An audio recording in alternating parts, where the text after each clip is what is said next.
আসসালামু আলাইকুম। আমি Abul Fazal step for progress থেকে বলছি। আজকে আমি আবারও একটি সুখবর নিয়ে আপনাদের সামনে হাজির হয়েছি। আমাদের রায়হান ভাই উনি ওনার ইউকের ভিসাটি হাতে পেয়েছে। আমরা ভাইয়ের কাছ থেকে কিছু বিষয় আমরা একটু জানবো। কারণ অনেকেই ইউকের বিষয়ে অনেক ধরনের ভুল ইনফরমেশন পেয়ে থাকে বিভিন্ন সোর্স থেকে, যেগুলোর মাধ্যমে তারা বিভিন্নভাবে বিভ্রান্ত হয়। সো আমরা আসলে এই বিষয়গুলো একটু ক্লিয়ার করব। ভাইয়া, আপনি ভিসা পেয়ে আপনি কেমন ফিল করছেন? জি, আলহামদুলিল্লাহ অনেক ভালো লাগতেছে আসলে ভিসা পাওয়ার পর থেকে। প্রথমত আমাকে একটু বলবেন যে আপনার স্টাডি গ্যাপ কত বছরের ছিল? আমার স্টাডি গ্যাপ প্রায় 10 বছর। 10 বছর ছিল। 2016 তে আমার হচ্ছে গ্রাজুয়েশন শেষ করেছেন। ব্যাচেলর শেষ। আচ্ছা। সো যারা আপনারা হচ্ছে স্টাডি গ্যাপ নিয়ে চিন্তা করছেন যে আমার 10 বছর, 15 বছর, 12 বছরের স্টাডি গ্যাপ আছে, আমার জন্য কি অ্যাকচুয়ালি ইউকেতে যাওয়া পসিবল কিনা?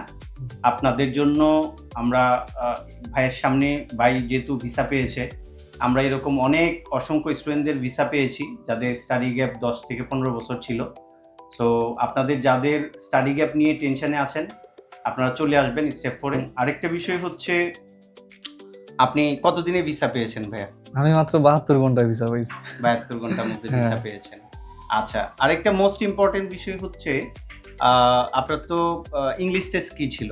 আমার ইংলিশ টেস্ট ছিল হচ্ছে TOEFL iBT home education. Home edition. এটা নিয়েও আমাদের মধ্যে একটা কনফিউশন কাজ করে যে অনেকেই এই ব্যাপারটা বিশ্বাস করতে চায় না যে ইউকেতে home edition English test accept করে বা হোম এডিশন দিয়ে ভিসা হয়, এই বিষয়টা আসলে বিশ্বাস করতে চায় না স্টুডেন্টরা। সো আপনাদের সামনেই প্রমাণ যে আমাদের রায়হান ভাই হচ্ছে 72 ঘন্টার মধ্যে তার ইউকের ভিসাটি হাতে পেয়েছে, তাও হচ্ছে টোফেল হোম এডিশন এক্সামের রেজাল্ট দিয়ে। তো এছাড়া আপনার ওভারঅল জার্নি স্টেপ 4 এর সাথে কেমন ছিল, কতদিনের জার্নি ছিল, এই বিষয়ে আমাদেরকে একটু ব্রিফ করেন। হ্যাঁ, স্টেপ ফর প্রোগ্রেসের সাথে আমার জার্নি খুবই স্মুথ ছিল। ওনারা আমাকে সব জায়গায় গাইড করছে সুন্দরভাবে।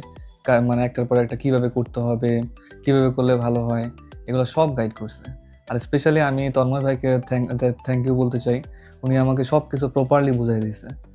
প্লাস হচ্ছে ওনাকে আমি বারবার কোশ্চেন করছি, বিভিন্ন জায়গায় কনফিউজড হয়েছি, উনি আমাকে সব জায়গায় গাইডলাইন দিছে। ইনফ্যাক্ট আপনিও অনেক হেল্প করছেন বাংলাদেশে, মানে যখন হচ্ছে ওইখানে অফিস টাইম মানে কি বলে অফ থাকে, এইখানে হচ্ছে যেহেতু একটা ওপেন থাকে, টাইমের একটা গ্যাপ থাকে। ইউকে অফিস থেকে সবসময় হয়তো আপনি ইনফরমেশন পাননি, সেটা আমাদের বাংলাদেশ অফিস থেকে আপনাকে দেওয়া হয়েছে। হ্যাঁ।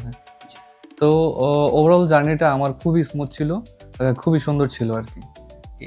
ভিসা কপিটা। হ্যাঁ, থ্যাংক ইউ।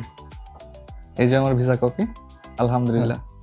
সো আপনারা যারা হচ্ছে বাইরে যেতে চান বা হচ্ছে হায়ার স্টাডিজের জন্য ভালো কোনো কান্ট্রিতে যেতে চান, ভালো এডুকেশনের জন্য, তারা স্টেপ ফর প্রোগ্রেসকে ট্রাস্ট করতে পারেন। তারা খুবই প্রফেশনাল। এটা আমার ফিল হয়েছে আসলে যখন আমি অ্যাপ্লিকেশন করছি। মানে ওনারা যখন আমার ফাইলটা প্রসেস করছে, বিভিন্ন ইউনিভার্সিটিতে আমার অ্যাপ্লিকেশন করে দিছে, আমাকে ইন্টারভিউর জন্য প্রিপেয়ার করছে, তখন আমার এটা ফিল হয়েছে আসলে যে তারা খুবই প্রফেশনাল, তারা খুবই প্রফেশনালিজম মেনটেন করছে। তো আমার মনে হয় যে আপনারা ওনাদেরকে ট্রাস্ট করতে পারেন, বিশ্বাস করতে পারেন, এবং আপনাদের ফাইলগুলো হচ্ছে ওনাদের মাধ্যমে প্রসেস করতে পারেন।